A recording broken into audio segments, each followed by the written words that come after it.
The war in Ukraine is still raging. June 10th, 2026. This was one of the strangest moments on the front line. A Russian soldier found a downed Ukrainian drone and, for unknown reasons, tried to burn it. Seconds later, the damaged drone exploded right in front of him. Why do you think he did that? Lyman direction, Signum Battalion. And the footage shows what this sector looks like from above. Day after day, wave after wave. Every Russian soldier that enters this zone is tracked. Every approach is covered. None of them reach Ukrainian positions. Watch the operators work. Not one target goes unnoticed. Not one advance completes. When a single battalion stops every advance in its sector, what would it take for Russian command to actually change its approach here? One of the most striking moments on the front line. A soldier, aware he was being tracked by drones, crawled toward a tree for cover. Then he made an unexpected move, pulling the pin of a grenade, a brief glimpse into the condition and mindset of soldiers on this battlefield. 429th UAS Brigade Achilles. FPV drones striking Russian soldiers across multiple locations. 5 separate strikes, 5 separate targets. In their final moments, each soldier only looks up. No reaction, no defense, just the drone closing in. Sumy region. A Russian soldier is walking through an open field, while a 110th UAS unit FPV drone is already closing in. The drone gets closer, but he doesn't react. No attempt to run, no attempt to fight back. He simply keeps walking as if nothing is there. Whether he didn't hear it, didn't care, or had nothing left, it's impossible to know. When a soldier doesn't react to a drone approaching, is it exhaustion, acceptance, or something else? Magyar Birds, an FPV drone, closing in at 150 kilometers per hour. A Russian soldier is walking through open terrain, completely unaware of what is approaching. He notices the drone only at the very last moment. But by then, the distance is already gone. At 150 kilometers per hour, there is almost no reaction time, no chance to escape. This footage shows a Magyar Birds drone operator searching for Russian positions in the Pokrovsk area. After scanning the terrain, the operator spotted 2 Russian soldiers near a railway line and immediately moved in. One soldier noticed the drone early and managed to escape. The other opened fire at the approaching drone, but it was not enough to stop it. The other soldier who escaped was found several kilometers away by the Scala 425 unit. He also became the target of an FPV drone. A Perun unit drone operator discovered a fully loaded Russian BM-21 Grad multiple rocket launcher hidden in an exposed position. The system, capable of firing 40 rockets in seconds, was ready to strike Ukrainian positions. But its vulnerable placement made it an easy target. A single drone strike hit the launcher, and the Grad was destroyed. A Russian soldier, lost and disoriented, walked across the front with no weapon, his uniform torn and his condition visibly poor. A drone dropped a munition near him. He panicked and crawled under a nearby tree. An FPV drone followed. Another munition was dropped from above. No weapon, no cover, no escape. A Russian Shahed drone, downed or malfunctioning, sitting in a wooded area on its way to Kyiv, still intact, still carrying its warhead. Ukraine's 411th UAS Regiment sent an FPV to finish it. One strike on the ground, the Shahed detonates. A drone that didn't reach its target, destroyed by a drone that did. A Russian soldier hiding in bushes. 61st Mechanized Brigade drone operator, already moving before he settled in. He waits, frozen, hoping stillness is enough. It isn't. The drone closes in directly. On the Kramatorsk direction, a different weapon takes the stage. Not a drone strike, an MLRS barrage. Dozens of rockets hit Russian positions at once. A Ukrainian MiG-29 Mu-1 2AA SM Hammer precision-guided bombs targeting a Russian UAV launch platform. The facility that was coordinating Russian drone launches in this sector struck directly. No launcher, no operators, no drones launching from that position. Black Forest Brigade, 15th Artillery Reconnaissance Brigade. 2 UAZ Bukanka vans and a Kamaz truck struck.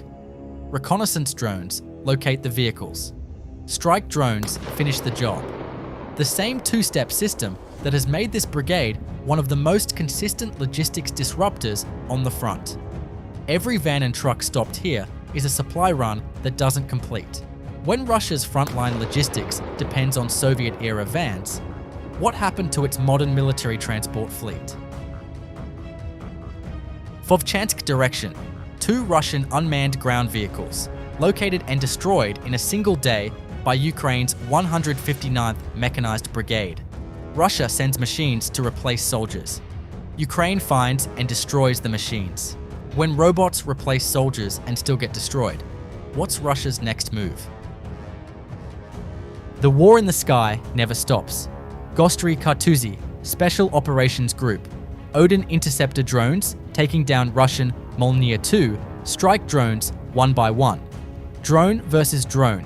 Every Molniya intercepted here is a strike that never reaches Ukrainian positions.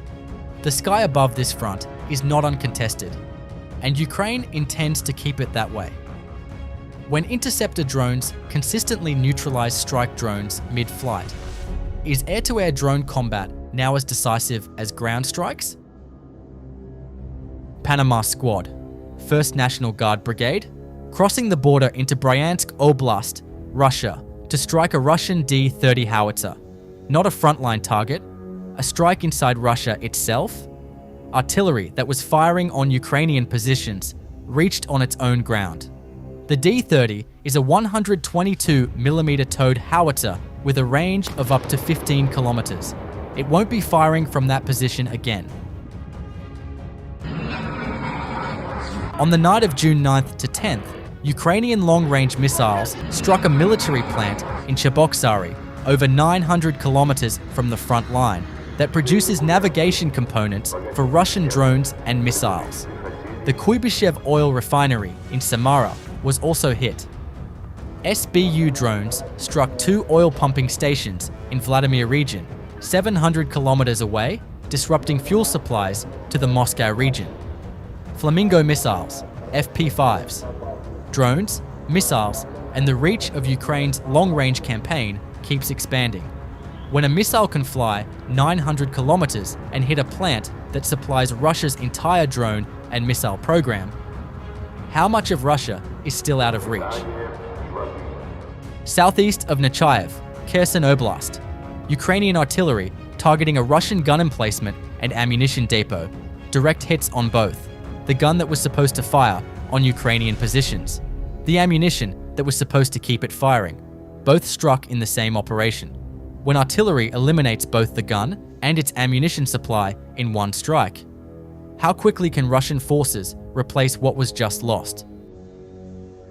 Lyman direction, one of the most intense sectors on the front. Fatum unit and 3rd Army Corps operators carried out a series of strikes on Russian equipment and logistics. A BM-21 Grad rocket launcher, an artillery tractor, an unmanned ground vehicle, and a self-propelled howitzer were all destroyed. The operation continued with attacks on logistics vehicles, further disrupting supply routes in the sector. When artillery, support vehicles, and logistics are all under constant drone pressure, how long can an offensive push continue? A joint operation by Azov, SBU, and Ukraine's unmanned systems forces has struck the Russian-controlled port of Mariupol. Critical infrastructure was targeted: electrical substations, radar equipment, repair facilities, the control tower, and fuel storage areas. The port was left without power.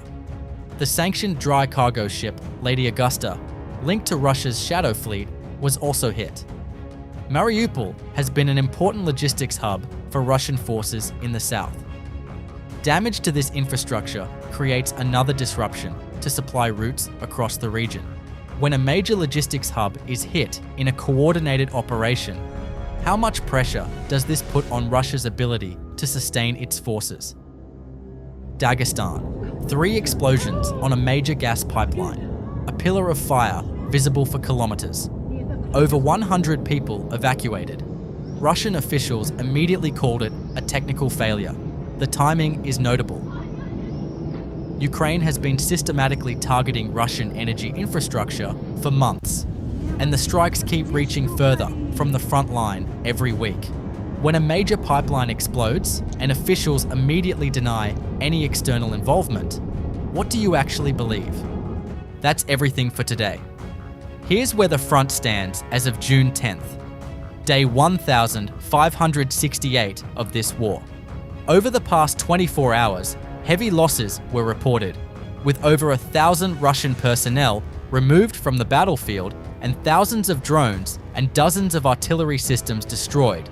On the front line, Ukrainian forces made localized advances and repelled multiple attacks, while key sectors remain under constant pressure.